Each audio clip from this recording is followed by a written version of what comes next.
शक्ति कॉन्क्लेव में आप सभी का हार्दिक स्वागत है, अभिनंदन है।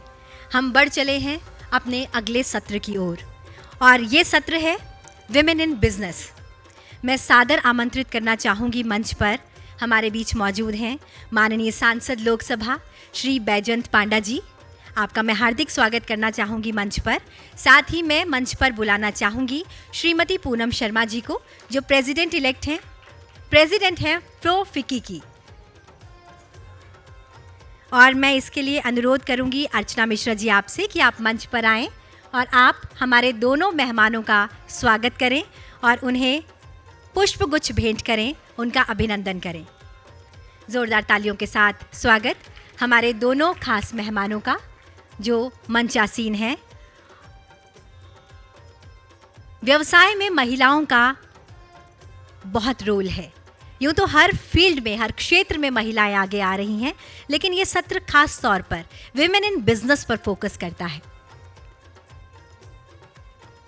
अर्चना मिश्रा जी, आपसे मेरा सादर अनुरोध हमारी सहयोगी सांसद लोकसभा श्री बैजयंत पांडा जी का स्वागत करें, अभिनंदन करें एवं उन्हें पुष्पगुच्छ भेंट करें। हमारे बीच मैम पूनम शर्मा, फिक्की फ्लो की अध्यक्ष, आप दोनों का बहुत बहुत स्वागत है, अभिनंदन है।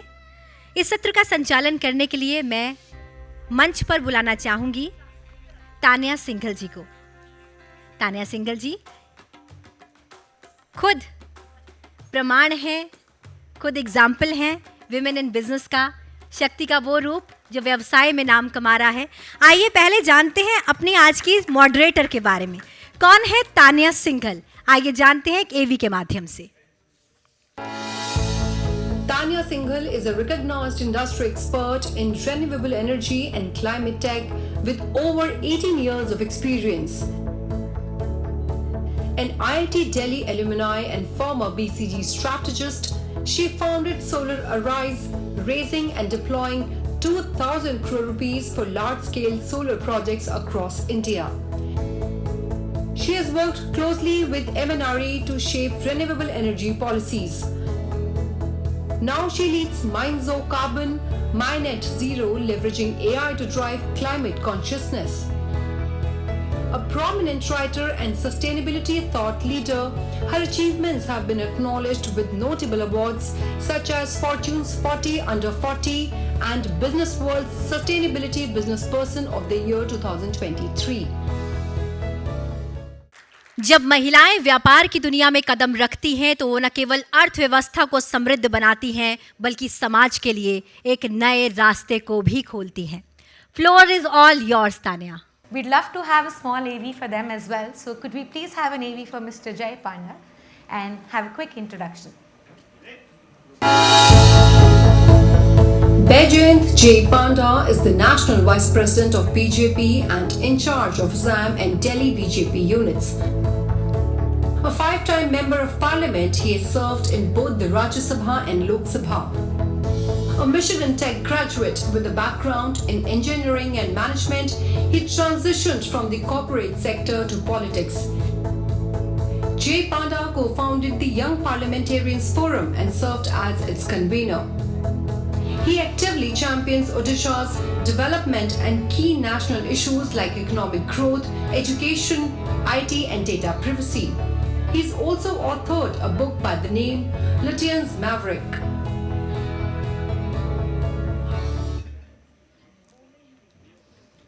Thank you so much. And now we'll have a short AV introducing Ms. Poonam Sharma, please. Poonam Sharma has been dedicated to women's empowerment for 20 years at FICCI FLO, which serves as an all-India forum for women with its headquarters in New Delhi. And now she leads as president for 2025-26. As founder and director of Ayurvedant Private Limited, she promotes Ayurvedic health and wellness globally, working with the Baijayant Group. She travels extensively across the world to promote and educate people on the benefits of Ayurvedic medicines, tonics and cosmetics. A philanthropist, she also leads Virangana Foundation, which provides healthcare, education and safety initiatives for underprivileged women and girls.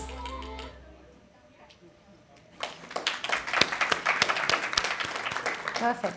So good evening everyone and very warm welcome to this panel of Women in Business.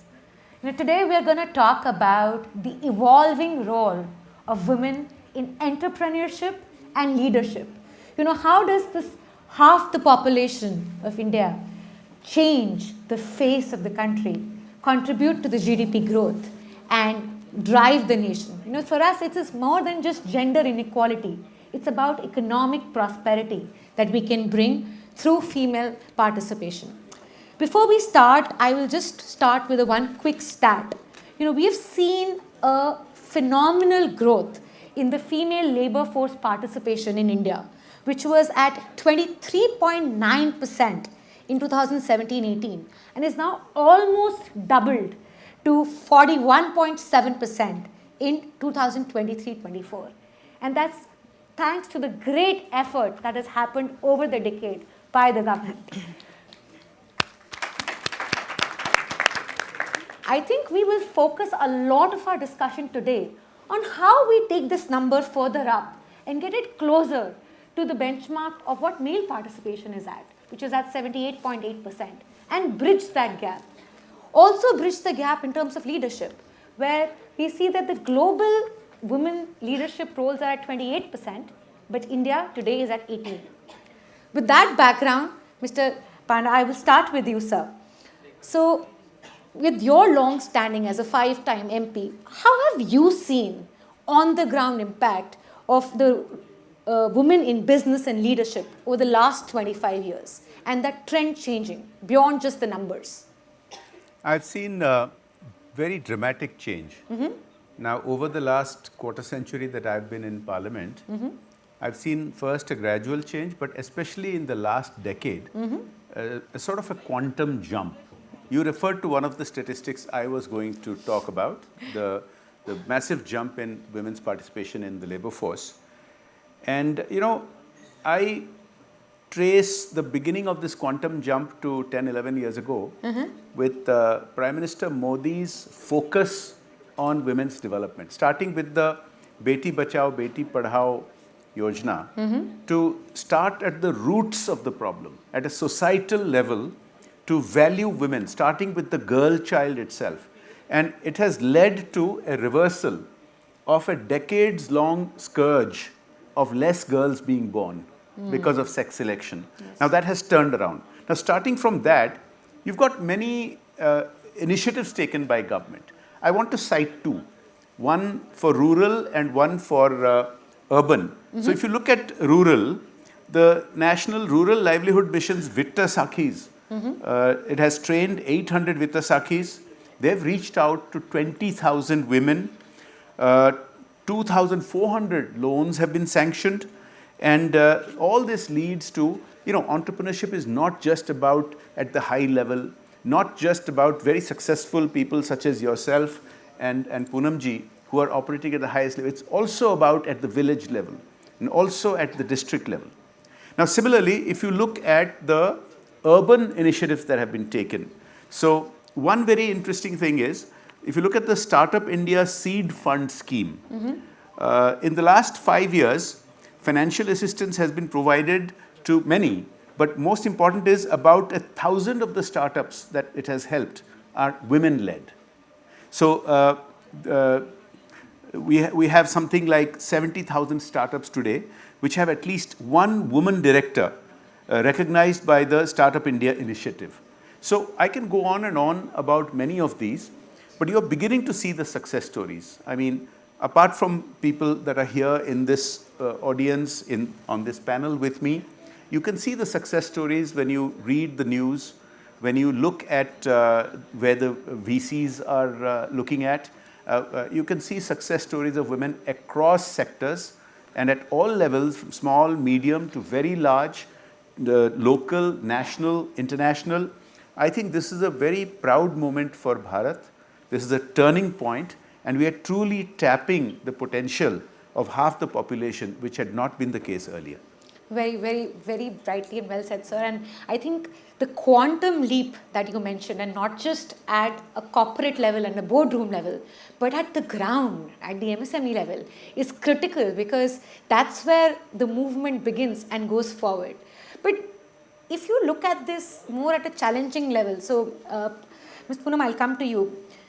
What top challenges have you seen women facing more in starting or sustaining a business, and the ground realities that hold them back?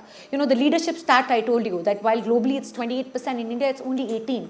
Why do you see that happening, despite the fact that this quantum leap in growth in participation has happened?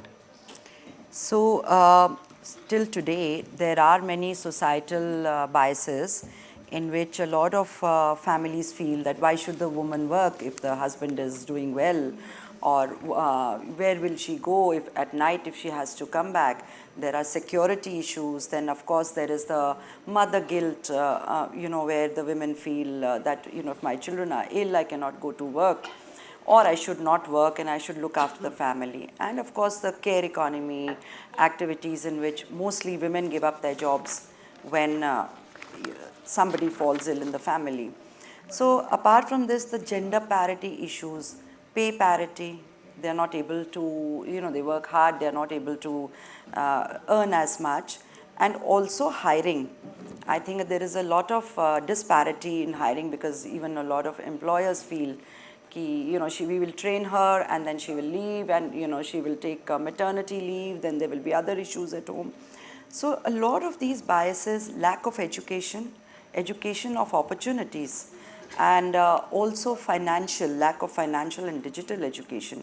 And women are less confident where financial activities are concerned. So we are working on these biases, and like how do you bounce back? For example, women in tech, they will study science, they will work in the industry, but after some issues when they leave and they have to join back, it is very difficult because tech goes very fast into other things. So we are at Flow trying to see how these issues start, and ground level we are motivating and encouraging them to come up and join the workforce. Like you said, 42%, and we need 70% for Viksit Bharat 2047, so that we can become the third largest economy in the world. And for that, I think it is very important that some of these cultural biases have to be talked about. Yeah, and that's true. I think there is this whole conscious bias, but there's also this subconscious bias that stays within. And I think that is the one that needs to get tackled. If I look at my own start, when I said I want to enter a solar industry, people asked me, are you sure you want to enter this male-dominated sector? And I was like, why? Dreams have no gender, right? So there is this subconscious bias that is there, and that's something that we need to figure out and tackle. So, Pandaji, I'll come to you. How have you seen the leadership changing? Both, and you also are the chairman of the Committee of Public Undertakings. How do you see this changing first at the public sector, and then from there beyond to the corporate world? The whole change in leadership, change in this bias, so that these challenges that we're talking about get addressed in a creation of an ecosystem.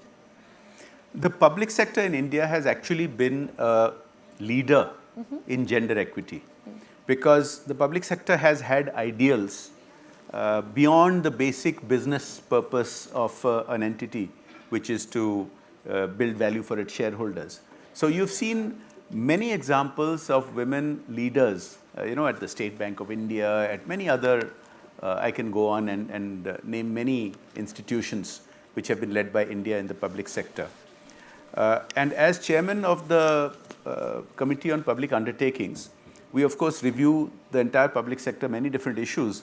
But one thing we consistently review with each and every public sector company is we ask them, what is the percentage of women that they employ at different levels, at the entry level, on the shop floor, at the mid level, and at the highest levels, including at the boardroom level. And we keep asking them, what is their vision, what is their roadmap for engaging and involving more women. This is something that we do regularly. But to take on something that Poonam ji was referring to, about certain biases in employers' minds about women not being long-term bets because they might take time off for a family. I think societal attitudes also keep changing. Today, societal attitudes actually permit even men to take paternity leave Yeah. to spend time with family. Yeah. I would say the following. Yes, there are biases, and yes, that might lead to pay gaps, etc. But ultimately, when you are talking about entrepreneurship, ultimately when you are talking about corporate or other kinds of business careers for women, it all comes down to the value that they bring. Yes. The value that they create, the profits that they can bring to their company, the businesses that they can build that investors want to. Ultimately, the bottom line is that. Yeah. And you know, I would like to look beyond just the business sphere. Now, so for example, I'm a pilot. Yes. I fly regularly. And over the last decade, 15 years, it's been a real pleasure to see the increasing numbers of women talking on the airwaves when we listen to air traffic control and I talk with them. And the statistic is very important. 15% of India's commercial pilots are women, which is the highest in the world. Wow. It's the highest in the world, but 15%, in my opinion, is not large enough. It may be the highest in the world, and Indian women are doing really well, not just as pilots commercially, but in the Air Force and other careers. But it shows that there is a long way to go, and we should aspire for much more. Yeah. I think the point that you mentioned on being deliberate is the critical one. How you assess and be sure that at each level you are putting it the same way as you said at the public sector level. And this deliberateness is needed to further push the agenda. You know, I remember even at my place when we were trying to hire women in infrastructure, there was a bias that, will I be okay to go at this site or not? But people don't realize that the value chain is wide open. The roles are not limited to just HR or finance. The roles can be spread across, whether it's business development or policy making. So that's the thing that has to be there. A deliberate push across levels and across the value chain. So Poonam, coming to you, how have you seen this whole feedback loop between the policy design, as Mr. Panda was just saying, and the grassroots impact in terms of organizations like FICCI Flow working with the government hand in hand? So a few years back, we realized that policy is very important and feedback to the government is more important. And we started working on this initiative of policy. We've given many white papers like on care economy, on women in ports and on gender parity. And I'll talk about this year. I plan to have a lot of conclaves at the center, at all our 21 chapters, where we are going to work with women on the ground, with the NGOs, with stakeholders, get a lot of data and work on all three levels. We are going to work in village panchayats, women and village panchayats. We are going to work on sustainability and women businesses. We are going to work on women in the workforce and so on and so forth. And of course, get white paper and give them to the government. And I'm sure a lot of it will come out of it, and many organizations doing that is going to benefit. Feedback is important. Right. And have you seen this thing with the grassroots impact and the policy design? Well, how much are policies which we give and whether how much it has been done. We've just started, like I said, 4-5 years. We're going to go into this big. But grassroots level, whatever the government has done, so much has changed. For example, a small 3-tier city like Jhansi, when I got married from Delhi and I went, what I saw, the women in pardas, 2 layers of pardas, to what they are today, it's the dramatic change in the last few years. I think government is doing a tremendous job. Many stories I would like to tell, but maybe now is not the time. They've become aspirational, and I'm sure somewhere the feedback and the policies have helped in this. May I add to this? Sure, sir. You know, the picture that Poonamji just described is backed up by the numbers. So let me cite one example.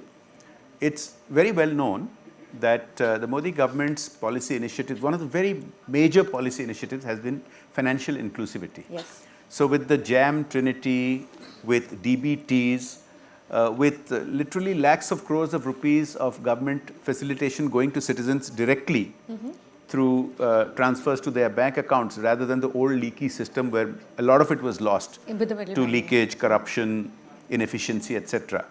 So see how this has transformed. These statistics back up what Poonam ji was just saying. So if you look at how many women own bank accounts, it has grown by 50%. 10 years ago, it used to be 53% of women. Now it is 78% of women. So that's a 50% growth in 10 years. That makes a dramatic difference. What does that mean? We've talked about livelihood programs at the village level. So what does bank ownership mean?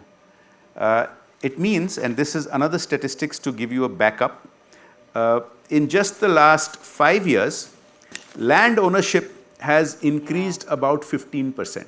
From 38% of women owning land, it's gone up to 43% of women owning land. So this is a gradual increase, and these are statistics proving what we are all able to see and experience around the country. Like it said, boond boond se bharta sagar, and those efforts of boond is what we need to keep doing. I think it's faster than the boond boond. It's going really fast. So coming to, so you mentioned, Manji, the difference in the rural vis-a-vis the urban trends. Are you also seeing changes in terms of sectors, in terms of women participations? You know, say tech, for example, vis-a-vis infrastructure, where I belong. You know, how have you seen changes in those specifically, sector-wise variation?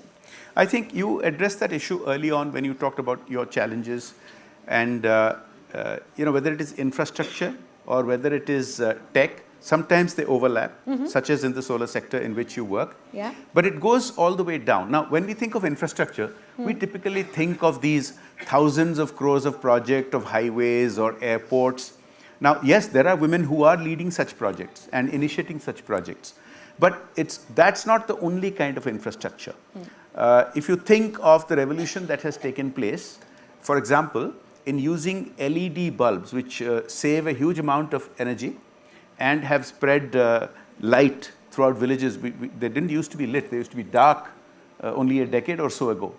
Now, many women's NGOs, many women's self-help groups at the local level have taken advantage of funding available at the micro level to help spread the use of these LED lamps for a variety of purposes. Government is doing it, and many such government programs are leveraging the women's network to get. So when you think of women's SHG groups, you typically think of people who are raising chickens or a poultry farm, and that's fine because all that is necessary. But there are also women who are involved in bringing appropriate technology which brings about a revolution at the local level. And of course, as we said, at the highest levels in fintech, in all kinds of technology sectors, you see a lot of women involved, and you see the stories in the business papers and in the magazines. You don't see so many stories about what is happening at the rural level, but you ought to. And because a real revolution is taking place, you can see the financial independence of women transforming society at the grassroots level, at the village level. Because when women are financially self-sufficient, and in fact are in many, many cases taking the lion's share of managing the family finances, it dramatically changes attitudes, and it dramatically changes the futures of their families, their children and their neighborhoods. Well, bang on, you know, we've felt that as well. In one of our solar plant that we did at Bede, we donated some cycles to the women, and once they got that independence, you saw how they transformed the face of the village by small entrepreneurial activities that they were just waiting and budding to do.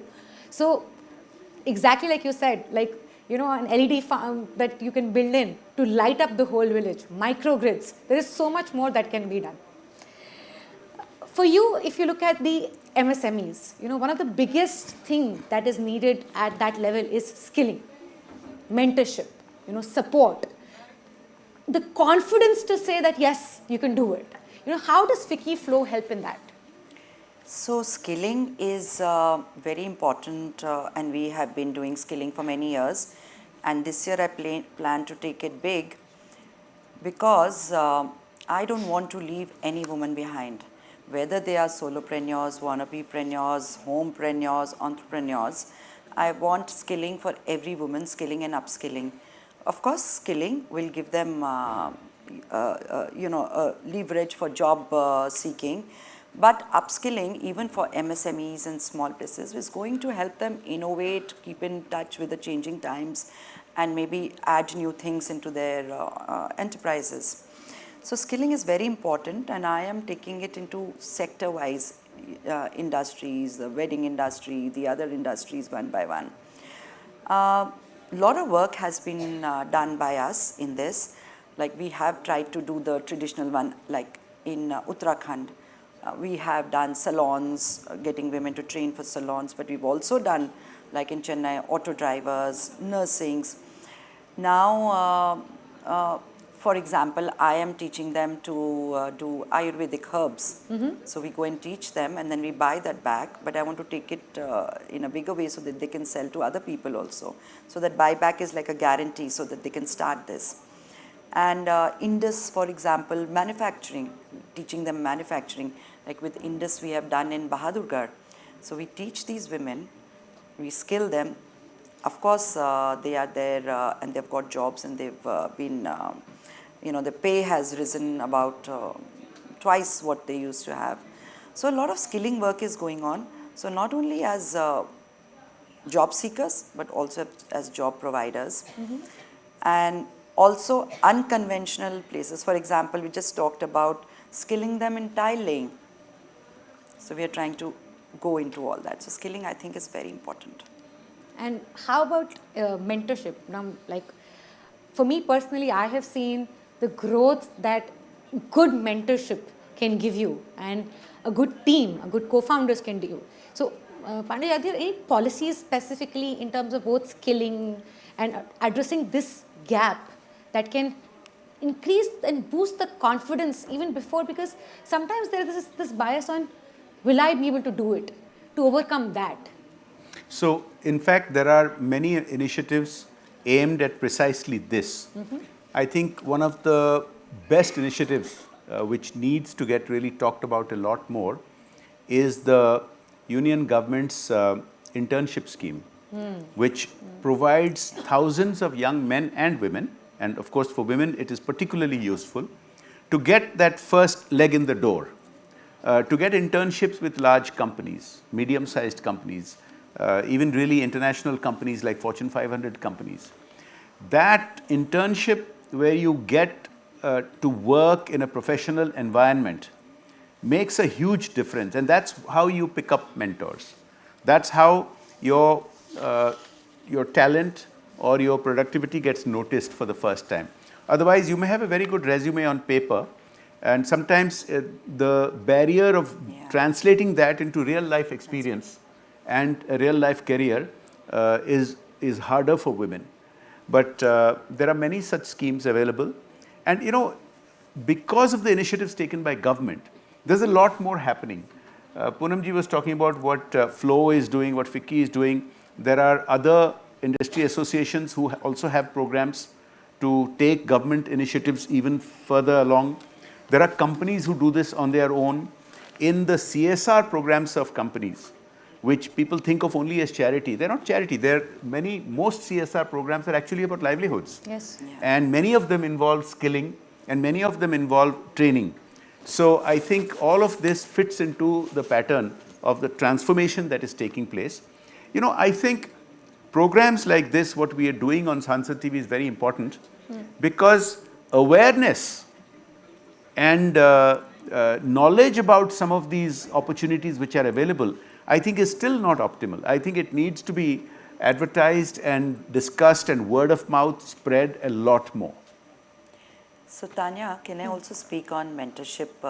What we also do is, so we get all these girls who want to do startups. We teach them all about the finance part of it, the pitching part of it, how to go about it. Amongst us, we get angel investors or even from outside, and we teach them, and also MSMEs. So recently we had an MSME awards amongst us. There were about 200 applications. 20 of them participated. Of course, they were given their awards. And the rest of them, everything was good, but some of the compliances, regulatory, legal or financial, were not in place. So now we are mentoring them over this year, how they're going to get their compliances in place. And next year there'll be more than 200 to 400 women competing in these awards. Wow, that's great. So if I look at this overall, what vision would you say you have for the women in business, say by 2030, and how and what schemes would be needed to progress towards that? I have referred to half a dozen or more schemes. There are others as well. There are many others, and many of these schemes are becoming very successful in providing that leg up to women to take that plunge into business or into professional careers with different kind of facilitation. Sometimes financial facilitation, sometimes job opportunities like internships. I think, yes, perhaps we can think of a few other schemes to add to, but I think I would like to have a vision that no woman, no little girl in the remotest village, in the last house, any little girl should have the attitude that I can achieve anything, I have the ability to get anywhere I would like, and that there is a system out there that I can tap, that I can leverage to get ahead in business or in any kind of career. If we achieve that mindset among young girls who are in school, I think that would be my vision, because that is when you have reached that tipping point where, despite all the schemes and everything else, once you succeed in building that societal mindset that we can do anything, and we are getting there. Today you are seeing young girls from rural areas, remote areas, become anything from fighter pilots to business entrepreneurs to executives to anything, to sports people. But I want that should get to 100% saturation level. Well said. Creating an ecosystem which is empowered and enabling so that you can dream big. You don't put a bias towards your dream. Poonamji, what would be your vision for women in business? So say by 2030, what do you aspire to see them both as a personal level and as an organization at FICCI Flow? So women-led development, Modi ji had said this at G20 when we were hosting it. And I think it is the most wonderful line ever, because if we are going to be the beneficiaries, especially the Yuva women, then we should also be the stakeholders and we should be the one working towards it. And that is what is the ambition, because the change, if it comes, will come from within us.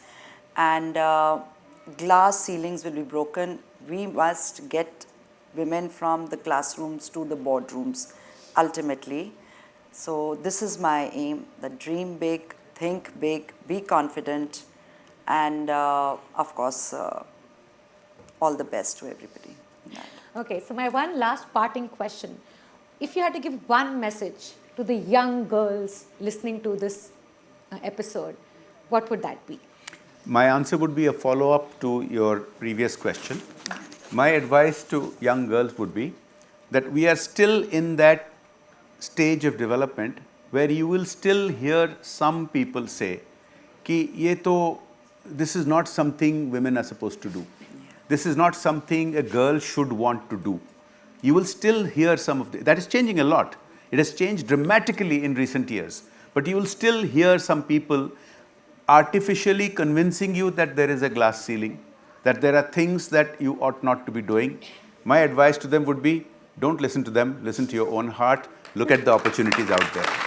Well, it almost seems to me like nostalgic. It looks to me like the 2010 era when I said I want to start a solar company, and there were these voices which came and said, you sure you want to leave BCG to enter this male space? The surprising fact is those same voices, when I listed my firm on the London Stock Exchange, came back and told me, oh, you're a visionary.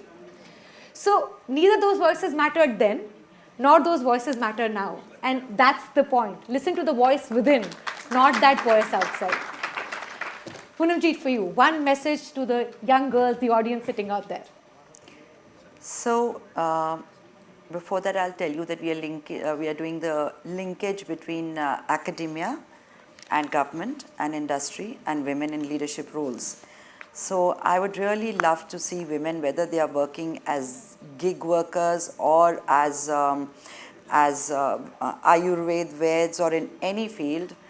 I would really want to tell them that if there are no glass ceilings, the sky is the limit. Thank you. Thank you so much, Mr. Panda and Ms. Poonam, for this valuable insights. You know, we've discussed today that it is clear that empowering women is not just about gender parity, but it is about economic growth. You know, there is billions of dollars that we can get added to the Indian GDP if women get empowered and are in higher leadership positions. And there's actually stats that say that the businesses which are led by women return more revenue per dollar invested than businesses which are only single gender or only male done. It was a very interesting discussion seeing what is happening on the ground and how policy and on the ground initiatives have started seeing that quantum leap. And the numbers said it all. You know, the 21.8% in 2017-18 to the female labor force participation at 41.7 today itself is a good stat to say that the movement has started. Now it's about putting that accelerator on and taking that accelerator to say, break that ceiling, go and achieve what you want. Thank you so much. Thank you for being such a patient audience. And namaste.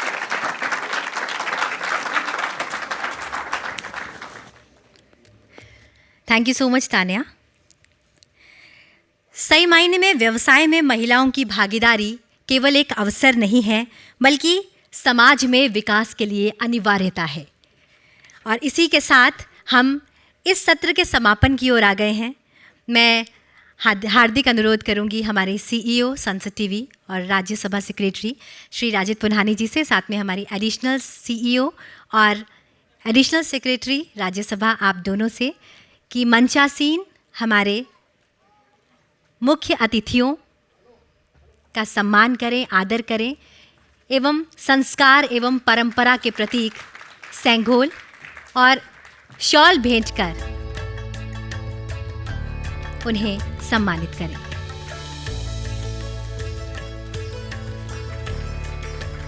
माननीय सांसद,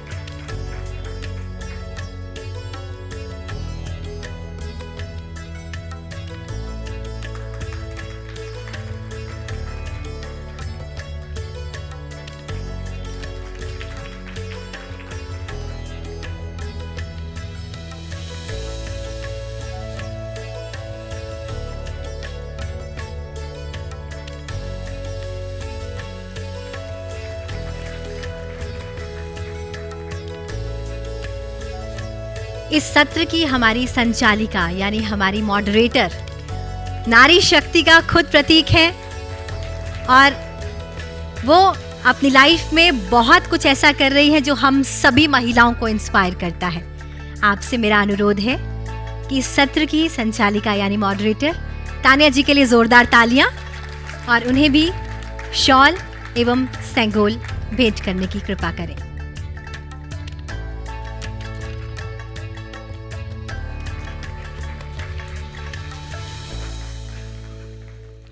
बहुत बहुत धन्यवाद आप सभी खास मेहमानों का।